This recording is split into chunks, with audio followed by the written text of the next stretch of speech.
Ladies and gentlemen, welcome to the BestBall Roundtable. This is following the Open Championship. It concluded, half an hour ago.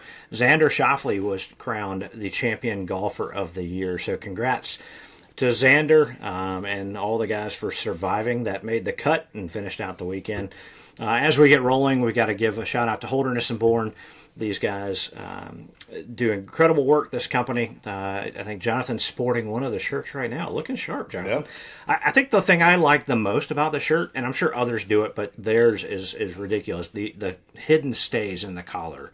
It makes the golf shirt look so much neater, wash after wash. So highly recommend. Check out hbgolf.com. Use BestBall in the promo field for some free or complimentary shipping. They've got their summer 2024 styles and colors out right now. So thanks to Holderness and Bourne. Also give a shout out to Western Birch. They make incredible golf tees. We were talking about that before. You can get any kind of logos on it. So you can get the Royal Troon logo on there. I talked about that on one of the other podcasts. You can get any kind of colors you want. I don't know if Eli's got some as the U.S. kids come up, or maybe he needs some custom Eli golf tees for those things. But yeah, check out westernbirch.com. Again, use BestBall in the shipping cart, and you'll get a complimentary gift with that. So, guys, Xander Schauffele won his second major of the year. Let me give a couple stats before we jump into it. I looked at Data Golf.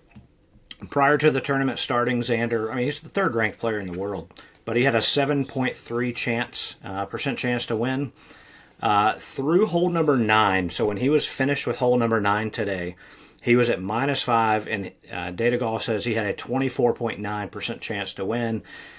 Goes out and shoots 4 under on the back. Just has a ridiculous back 9 to shoot the low round of the day by 2 shots. So, guys, what do you think? Initial thoughts on the Open Championship? Kirsch, let me start with you. I thought this was the most proper test and the most fun major we watched all year. Even with what happened, we got really lucky with a lot of these coming down to the wire. Scotty didn't fully run away with it at Augusta. We came down to 2 18-hole putts at the PGA. Some are still asking if that was a major. The U.S. Open comes down to the 18th hole with Bryson and Rory going back. We got really, really lucky. But the back 9 yesterday, that 2.5-hour stretch was the best golf I remember watching in the last 3 to 5 years. It was everything you want. And then for today, the conditions to be what they were, and to see, I think Shane Bacon put it out there, but I think he said 7 you win outright, 6 you're in a playoff, right? And that was, right around the turn time. And you got to think Justin Rose and Horschel were sitting there looking at each other going, man, we both shot 4 under, 5 under. We wanted to get to 7 under. We did what we wanted to do. And that was the best part of it, is that X just went out and said, no, it's fine. Thanks. Yeah. Jonathan? Yeah, I was looking at how hard the course played over the 4 days, right? Only 2 holes played to their standard. Everything else was above. You want your champion to go out and take it. He didn't have any bogeys, a bogey-free round, which, listen, professional golfers were falling apart the entire week. And like you mentioned, I saw a montage of 5, 6, 7, 8 pros yesterday going, it was the hardest 9 holes they'd ever played. Yeah. And then you want to put that in context of he won at Valhalla, which we all thought was just sort of pin hunting, right? So to carry both sides of that game and to have the mental fortitude to say, okay, I can go pin hunting when I need to, I can grind when I need to. That's hats off, right? Like that's what you're looking for whenever you come to this point. I think my favorite moment today was Justin Rose taking the driver off the deck, which is also what we want. We want to see someone go, I've got to make a move right now. And if it doesn't happen now, then it's just not going to happen. So, great Sunday, usually Sunday afternoon, evening. It was a good Sunday morning of golf.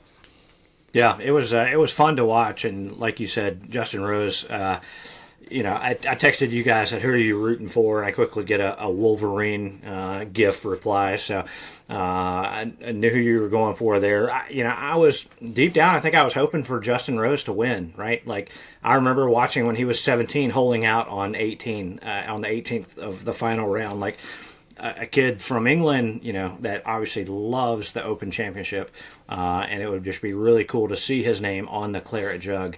But once again, this comes up a little short. But again, like you said, he got beat. He didn't lose it. Right.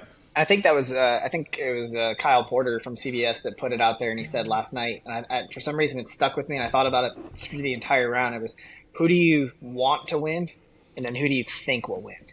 And for the last 12, 18 hours, all I've thought about is, who do I want to win? I want Rose or Horschel to win, because I think that would be the story. Horschel, everything that he's done. Rose feels like he should have been a multi-major winner, and just having one feels like there's a gap on the resume. But then who do you think will win? It kind of always felt like Xander or Scotty, just from the pedigree, from the year that they've been having, from the way that they go. And I don't think it's a coincidence that the top three guys on the leaderboard were also three guys that did not complain after yesterday's round. Right. That is true. That is true. It was fun watching on Saturday. Hats backwards to keep rain from the rain from dripping off their hat as they hit their shots. And I mean, these guys, like you said, they played. It's one thing, and I don't know. I like Shane Lowry, but if he missed a putt, it was almost like it's I don't know what his thoughts were, but it seemed like he was complaining, like it didn't do what it was supposed to do. I hit a great shot. But felt like you started watching Turl Hatton instead of Shane Lowry. A little bit, yeah. I agree. And besides Jonathan, you mentioned or Kirsch, you mentioned just watching the back nine yesterday. That's where he lost the tournament, right? He had the thing wrapped up.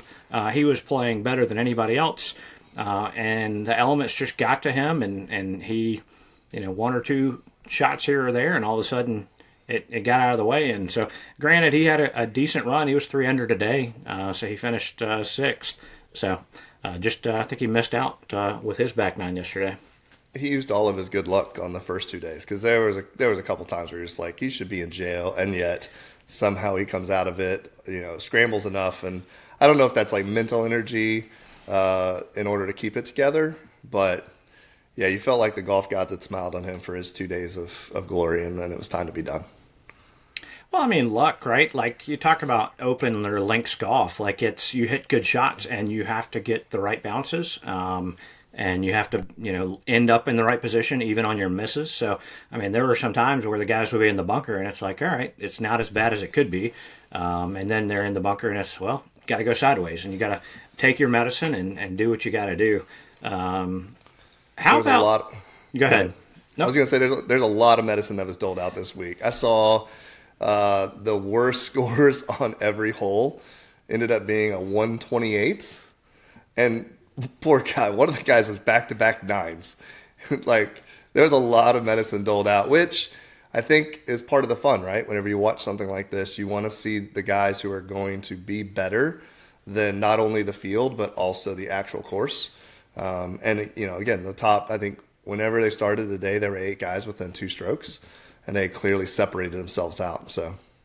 You talk about, Jonathan, we've jokingly talked about the Beat the Pro challenge or whatever. Right. Do you think you could beat the pros of the worst score on that course? No. I mean, here's the thing. Could you beat a 128? Yes. No. In the conditions that they played in? I mean, if you gave us perfect conditions and everything else, but what are you doing on a par 3 that's playing 250? Like they were playing, it was 215, I think it was, and Into the Wind played 250. What are you doing with that? Because you're at our skill level, we're aiming for everything in front of us for 250 yards, right? Which includes every bunker, every bad bounce, every bad everything. And then to get in that bunker, even if you think you're good at, I mean, again, watching a pro, was it Friday? Bunker, they just couldn't get away from it. And no, there's no way. I mean, Robbie and I just went out. I shot over par from 150 yards with nothing in the way at an easy course. There's no way in the world. I'm 128 with wind and rain and everything else. My 6-iron will not carry that far. Well, you got to listen, and maybe I'm a little biased. I was in the car a good bit yesterday and listened to John Sherman's book, Four Foundations, which highly recommend. But he was just talking, like, if you get yourself in trouble, go ahead and start playing for the bogey. Like, don't figure out, ooh, now I got to try to hit a miracle shot to save it. So, Jonathan, you say 238, par 3 into a howling wind and rain. Like, I'm going ahead and mentally saying, this is a par 4. If I can make par, that's great. If I get a 5, that's a bogey in this world. No way. Like I'm hoping to get a 6 if I'm lucky. I mean, again, pros shot 9, not just 1. Rory had an 8. A couple. Then he had more. He had more than 1. He had at least 1 8. Like I just don't think our games are anywhere close. Now, if you'd asked me a year ago, I had played not enough golf to probably think, yeah, I could probably pull that off. I've played enough golf in the last 6 months to go, there's no way in the world my game would survive that. I don't have shape shot. I don't know how to keep a ball low enough. I don't know when to go high. I don't think it could happen.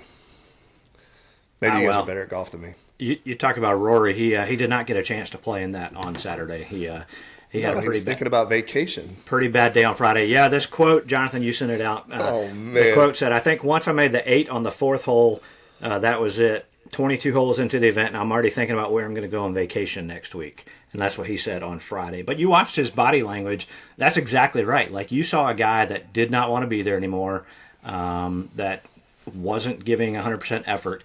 But then you turn and look at other guys that were out of. I think I saw a stat. Sam Burns was plus 7 or 8 or something through the first few holes, and then shot minus 10 over the weekend. So he fought it back in there. He didn't give up. So what do you? I guess the question is, guys, what do you think about Rory's performance over the 2-day period? Kirsch, I'll start with you. Rory, he's always had whiffs of the dome golfing, and you keep thinking that surely a little bit of wind. He's the best golf ball striker. Nobody can square up a driver like him. It should be. This is what you want, right? They're talking about the rollback. They're talking about we're going to go next week to I think the 3M, and guys are going to be hitting wedges into every par 4. They're going to be able to get to every par 5 and 2. It's going to be soft. It's going to be a dart fest. And the complaint or the thought is always that Rory, Tiger, obviously Tiger's won in good and bad conditions, but the lack of shaping the ball, the lack of the long iron that everybody hits it far has neutered their game. So then you come to Troon, where yesterday or Friday you see in certain conditions guys hitting 4-iron into par 4s and coming up short, guys hitting 3-woods into par 4s and coming up short. And Rory was not a mutter. I mean, he hit like a knockdown 9-iron from like 120 yards that went 60 yards left. Like, it was one of the worst shots I've ever seen a human hit, let alone a pro. Yeah, it was bad. Let me ask this question, kind of getting away from Rory because he is already off somewhere. I would point out this maybe is the second major in a row that he did not stay to shake the winner's hand. Did you guys, in looking at the leaderboard, you had Thurston Lawrence and you had, Daniel Brown. Was there any thought of, man, I would love one of these guys to win it, or would you have rather seen it play out like it did with somebody that we actually had heard of? I mean, granted, Thurston Lawrence he's won 4 times on the DP World Tour, but are y'all cheering for the real big underdog, or would y'all rather have a more household name? It would have become a very disappointing major if they would have won. Why is that? In my eyes. You got too many big guys up there, too many guys where this win matters to careers, to the legacy, to the growth of people watching on TV, to get the casual fan in. We'd never, ever need another year like, I think, 2003 with Hamilton or Ben Curtis and Sean McKeel. Like that, we don't need that. That's not what golf needs. Golf needs the front runners winning, right? We need Secretariat to be at the front. We need those thoroughbreds up there and winning to continue. And I think that's why, this year, if you look at the who won, I don't know if it gets any more better for the game of golf than that. Yeah. Jonathan, what are your thoughts on that? You kind of hope that maybe they come into contention, but also Xander has gotten second place so many times. But what's interesting is that I feel like he's gotten second or near the top so many times, but also doesn't wear that sort of badge of, is he going to make it? I mean, granted, he did win early this year, but I don't know if everyone expected him to win at some point, to win twice in a year. And I go back to his round today. No bogeys, none, and just went after it. It wasn't, if he'd been the front runner, then maybe you're kind of hoping someone takes it over and comes from behind. But the fact that he played the way that he did today, they talked about it was the most mundane 17th and 18th, right? Like he just had it in hand. He was three shots above, and even then he didn't bogey. He just came in, did his job, hit it where he was supposed to. No, I was pulling for him the whole time. Yeah, and 18, he gets up there with a 3-shot lead. 18 at Troon is not one of those like Carnoustie where you've got a burn running through it a couple times and you could possibly have a Van de Velde situation, right? Like the worst that could have happened off the tee is maybe spray it into the heather and have a really bad liar. So actually, we saw Scotty Scheffler apparently had a really bad shot on 18 on his tee shot. That looked more human than any of his other shots I've ever seen. He just kind of like topspin one maybe 100 yards into the junk. Didn't even clear it. So, all right. So, what do y'all think about Horschel today? He came in with the lead. He is a guy, I think, Kirsch, you mentioned, I was cheering for. I would have hoped to have seen him win. He's always been kind of fun to watch. And I'll give him credit. He is one of the American guys that will go play DP events, right? He'll go travel and play some of these events. So, what do y'all think about his Sunday? I mean, he came in to try to close it out, right? But if you give away too many strokes on a day like today with a couple other guys going low, then you don't really have a chance. I did like his sweater vest. I was talking to Keisha about how I need to play some cold weather golf at some point so I can get a sweater like that. The buttons were nice. I thought that was good. I think you have to be fit a certain way to be able to pull off a cardigan. Yeah. You got to be in a special kind of good shape. I've already said I need to lose like 50, 60 pounds. Yeah, no, that was part of the conversation. But his outfit today, he was best dressed. Like it was on point. There should be a medal for that. Yes. I mean, it was as perfect gets from a dress standpoint. And it stayed the whole day. It didn't even come he had the bottom button undone, and I told Keisha, I'm like, I really want that vest, but I need to be European thin. Like I need to lose probably 50, 60 pounds in order to feel good and that type of thing. But, one of the things he did well yesterday, and I've actually always been a big proponent of it, is not wearing rain gear on top. If you want to put it on to try to keep your feet as dry as possible and your legs as dry as possible, but to swing in a rain jacket and have that. And when he went short sleeves and said, no, you could see him play differently than everybody else did. And it was just a little, you're going to get wet. Why restrict your swing? It's I just thought he had the right mentality. He's always embraced being over there. Right as Robbie said, he's gone over and played in the DP playoff events. He's gone over ahead of time. And he's a good, this is one of those things where it sounds like you're wearing the NFL shield on your hat, but he's a good PGA Tour guy. And he's been a good PGA Tour guy. He cares about the tour. He puts the effort in. He talked about it. He probably could have taken an easy $20 million payday from the 54 tour, finished outside the top 50 like the rest of those guys did, and then been a non-factor. But he stayed. He's won. He grinded after the Memorial last year. After that first round, when I think he shot like an 82 or an 84. He's in tears, but he's telling you the truth. He's being open and honest. Goes out the next day, shoots even, turns it around, gets a win later in the year, builds momentum, and you could just feel it. And for him to make those back-to-back birdies on 17th and 18th and climb back into, I think I was talking to my oldest and told him, that's $500,000 worth of putts right there. Right. And for him to go do that on 17 and 18, and again, not complain, not whine, not say, hey, I can't win, and grind it out to get that second. It kind of felt proper that him and Rose tied for second. Agreed. I did point out the fact that you hear cheers in the background. The NBC camera is on Xander and his caddy Austin, and you hear a huge roar in the background. I'm like, I told my wife, I said, they just missed Justin Rose making his birdie putt on 18. The guy in second place, like they missed it. Well, they showed the number one golfer in the world 3-putting from 6 feet on playing through and That's essentially true. ejecting from the tournament. So, Yeah. Yep. Anyway, yeah, no, Billy Horschel, he's a fun one to cheer for. I mean, he did get that FedEx Cup a few years back. It was fun. So yeah. Well, let me do this. We had talked. We gave him some picks, some long shots, some picks. Let me just run over our long shots real quick. Kirsch, you had a Maverick McNeely. I didn't even look to see where he finished up. It was not good. Sources say. Not good. All right, we'll go with sources. Jonathan Phil, how'd Phil do today? Phil had a rough day. Oh, he finished at plus 11. He shot 76. Tied 60. All right. Tied 60. Yeah. All right. Let's see. Sam went with tied 60 is like the 66 was the other tie because there were a whole bunch of ties at the end. So he second played. to last. He played. I went with Colin Morikawa. He finished plus 2, so tied 16th. Sam went with nope, that was my winner. Never mind. I went with Matthew Pavon. I'm not sure where he finished up. This is good research prior to the thing. He was plus 9, so tied 50. Alex Noren is who Sam went with, and he finished tied for 13th. So our long shots, Sam, I think, got us there as he would. By the way, if you haven't seen Sam Harrop's thing he did with the PGA, they posted it on Twitter today, probably Instagram as well. It is so well done.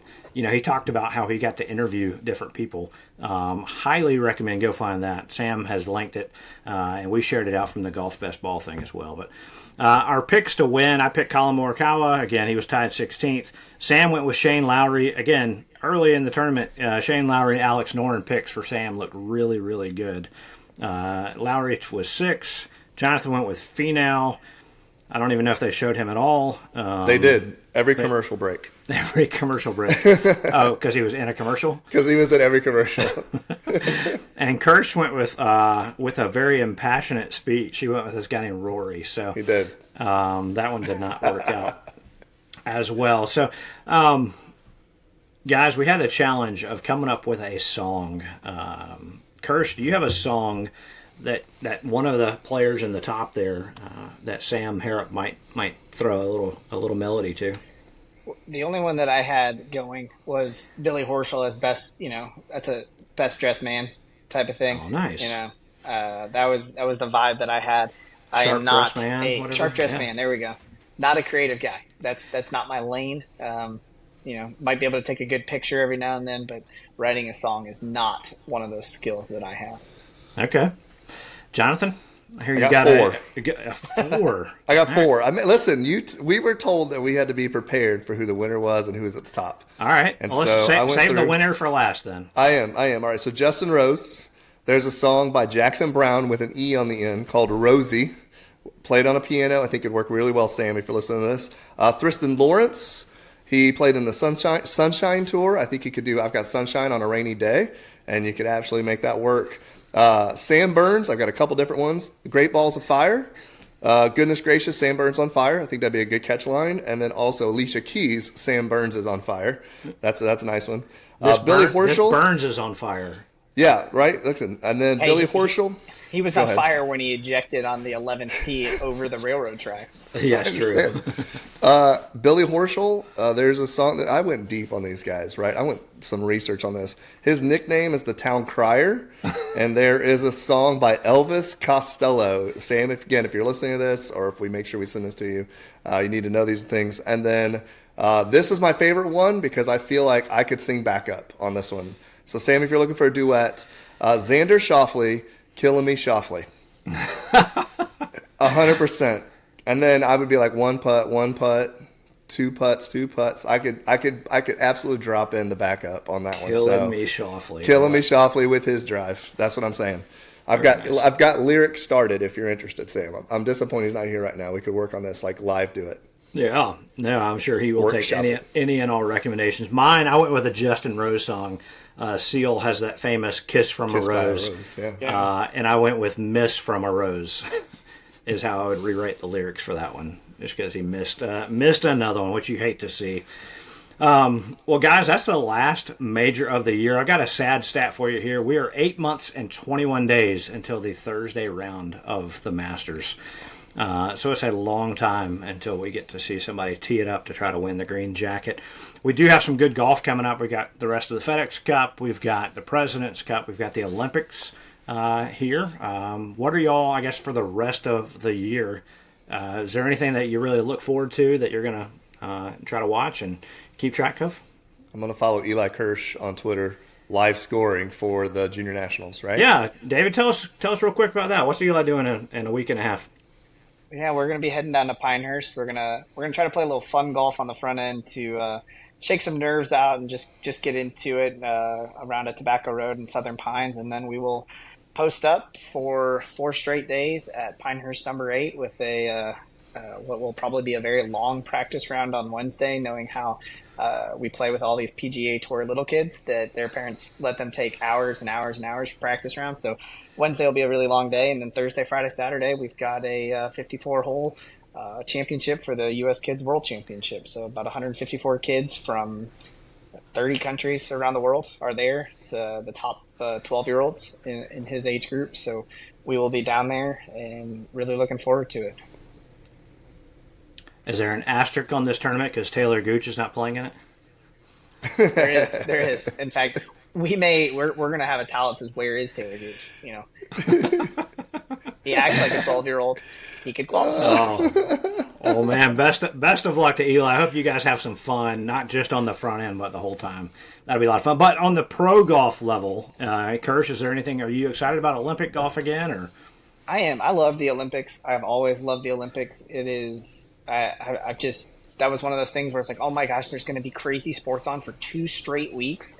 Like That was always the best growing up. And, you know, I love the voice of Bob Costas, but having Tarico there now, it's a real pro. And you just know it's just going to be awesome. We watched some USA basketball have it to make a comeback. I think the basketball is going to be really good. But I think there's a chance that there are 2 Americans standing on the podium when you look at Xander and Scotty being in there, being 1-2 in the world. I think it could get and become a very interesting event. And then obviously leading into the FedEx Cup, I think that could actually be pretty interesting. I hate obviously the Tour Championship and the way that it starts with the staggered scoring, but I do think it could be a really interesting, 3-week run there.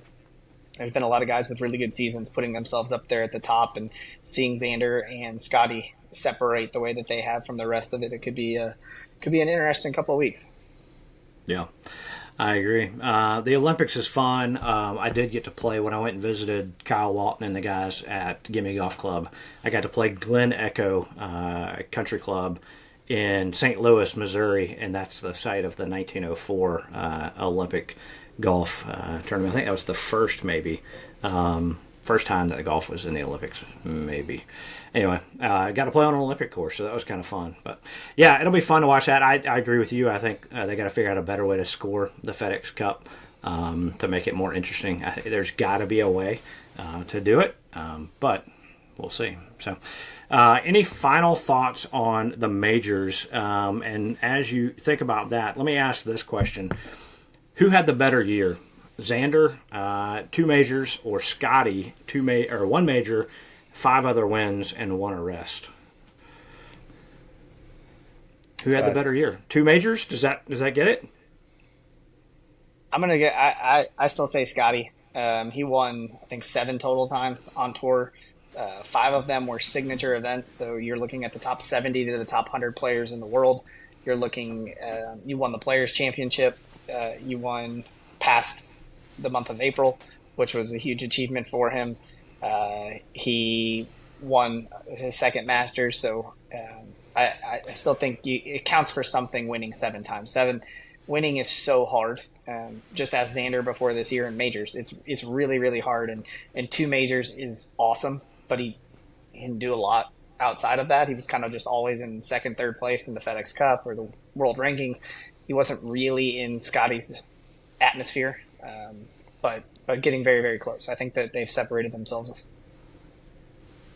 Jonathan, what do you think? Who had the better year?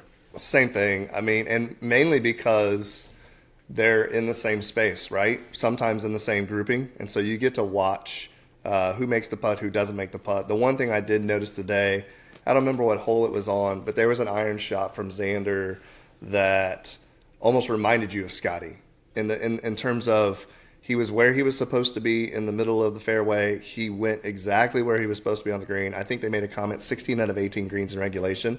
And so Scotty should be concerned and start working on his putting, because everyone agrees that's sort of where he doesn't pick up the strokes. So, I'd pick Scotty for this year. Andy became a dad. That's a lot of change in life to still kind of get out there and make it happen. So, I heard Ted Scott started calling that putter Officer Gillis yesterday.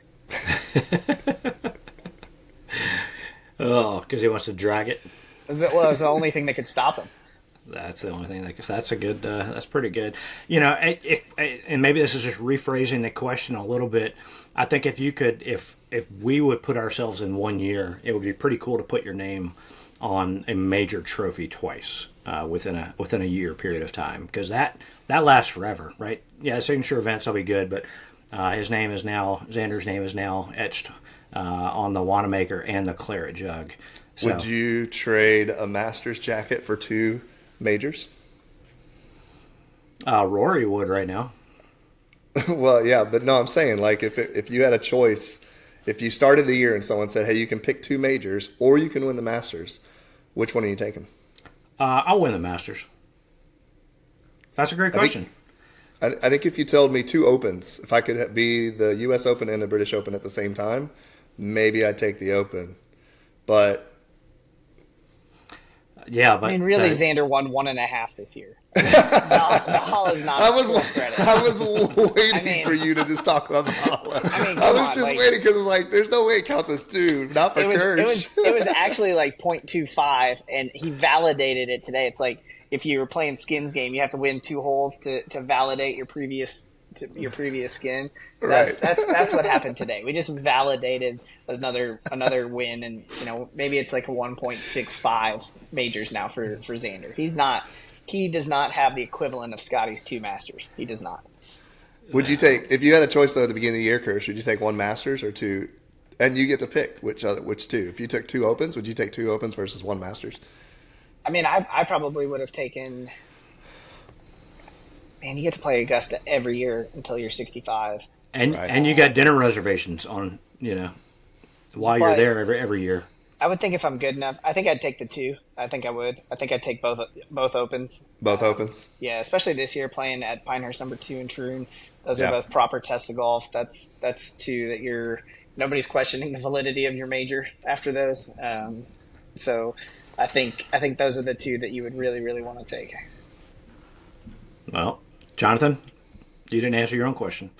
I mean, I'm taking the Masters. You get a green jacket. If it were the 2, man, that's tough. If it were the 2 Opens. Think what you could drink, though, out of both of those trophies compared to a little plaque. I drink Dr. Pepper, so none of that. That doesn't. Just think how good that would taste. Yeah, but coming out of the Claret Jug, man, that might be the first Dr. Pepper in the Claret Jug. No, but I could stick it to Coca-Cola the next year at the Masters dinner and only serve Dr. Pepper and not allow Coke to be allowed in Georgia. See, that's real power whenever you could kick Coca-Cola out of the Augusta National. Real power is the chairman of Augusta saying, hey, whoever wants Coke, you can get Coke. That's right. Yeah, 100%. I'm going to say I'm here in town. So if I won the Masters, then it would be a lot easier to go play. I'd probably have some members who'd be willing to come and play with me. So yeah, you have to play with the members still. Right. Well, but I'd probably get the invite being in town. Yep.